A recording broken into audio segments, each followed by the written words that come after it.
আমাদের ব্যক্তিগত বা কোনো রকম কোনো আক্রমণ করাটা উচিত নয়। আর যেটা একটু আগে আমরা শুনছিলাম যে সবাই আসলে ভালোবাসে, এবং আমাদের খসরু ভাই আমাদের সবার ভালোবাসার, এত ইন্সপায়ার করে, এত উৎসাহ যোগায় এই মানুষটা। আমার কাছে মনে হয় প্রত্যেকে, এবং আমাদের ওমর সানি ভাইয়া আছেন, এটা কিন্তু ওনার সিনেমা না, উনি একজন, আমি বলবো যে তার স্টারডমের শীর্ষে উনি কাজ করেছেন। যে সুপারস্টার সে সবসময় সুপারস্টার। সো ওমর সানি ভাইয়া কিন্তু তার সময়, সে 90s সময় আমরা যখন মুভিগুলো দেখি, এত ভালো ভালো সিনেমা করে গেছেন।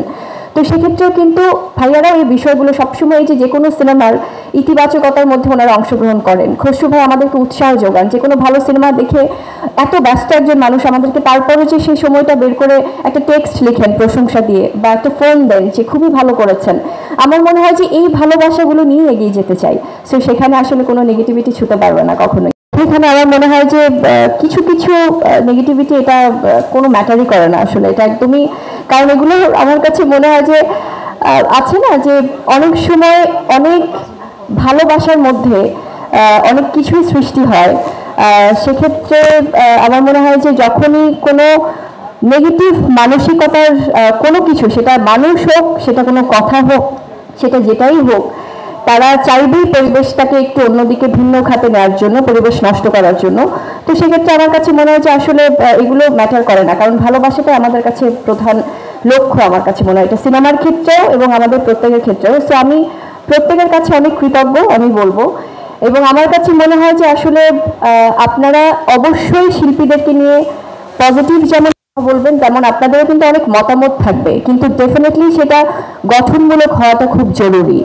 যদি কেউ, আমার কাছে মনে হয় যে যিনি কথা বলছিলেন, বা যার কথা, বা যিনি একটু আগে বলছিলেন, কারোর সাথে কিন্তু ব্যক্তিগতভাবে আমারও কোনো প্রবলেম নেই যতদূর আমি জানি। তো সেক্ষেত্রে যদি আপনারা আক্রমণাত্মকভাবে কোনো কিছু আনতে চান সামনে, বা পরিবেশটাকে ভিন্নভাবে নিতে চান, সেক্ষেত্রে আমার মনে হয় যে আপনাদের মানে সেই সংখ্যাটা খুবই কম, খুবই কম, খুবই নগণ্য আমার কাছে মনে হয়।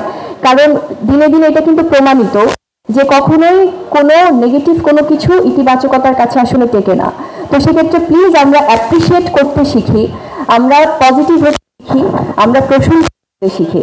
আজকে আমরা যখন একটা সিনেমার প্রেস মিটে এসেছি, আজকে আমরা অনেক সুন্দর করে সবাই সবার প্রশংসা করছি, এতে কিন্তু কারো কিন্তু কোনো প্রবলেম হওয়ার কথা না।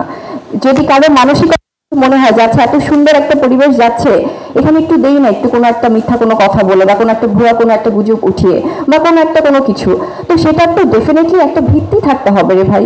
তো আমার কাছে মনে হয় যে আমরা কেন ভুলে যাই, এবং আমাদের যারা সিনিয়র্স আছেন, যারা আমাদের অভিভাবকরা আছেন, তারা আমরা প্রত্যেকেই কিন্তু আমরা তাদের কাছ থেকে শিখেছি যে সবাই সবার সাথে একসাথে আসলে কাঁধে কাঁধ মিলিয়ে আমরা ফিল্ম ইন্ডাস্ট্রিতে কাজ করতে চাই। কারণ দিন শেষে আমরা এই যে এখন এই প্রোগ্রামটা ছেড়ে আমরা বাসায় চলে যাব, কারোর সাথে কবে আবার কখন দেখা হবে সেটাও কিন্তু আমরা জানি না। তো সেক্ষেত্রে আমার মনে হয় যে নিজেদের মধ্যে কোনো কিছু আসলে আমার মনে হয় যে যেটাই আপনারা ভাবেন বা যেটাই করেন, যেভাবেই কাউকে পিছু টেনে ধরতে চান যে না ওই মানুষটা ভালো কাজ করছে, বা মানে একদম অ্যাজ এ টিম কোনো একটা মুভির টিম ভালো করছে, সেক্ষেত্রে আমাদের বা কারো হয়তো বা সেটা ভালো লাগছে না, সেটার জন্য আমার মনে হয় যে আসলে থ্যাংক ইউ সো মাচ, সবাই ভালো থাকবেন। আর অবশ্যই বাংলা সিনেমার সাথে থাকুন, আর রিভেন সিনেমাটা দেখুন। আমার কাছে মনে হয় যে প্রত্যেকটা সিনেমায় আপনারা হলে যেই দেখুন, আমরা সবার জন্য শুভকামনা জানাই। জি হ্যাঁ হ্যাঁ হ্যাঁ হ্যাঁ কথা শুনতে পাচ্ছি না। ধন্যবাদ স্বপ্ন দেখলে প্লিজ। আচ্ছা ওই আকাশ একটু বসে, একটু একটু প্লিজ।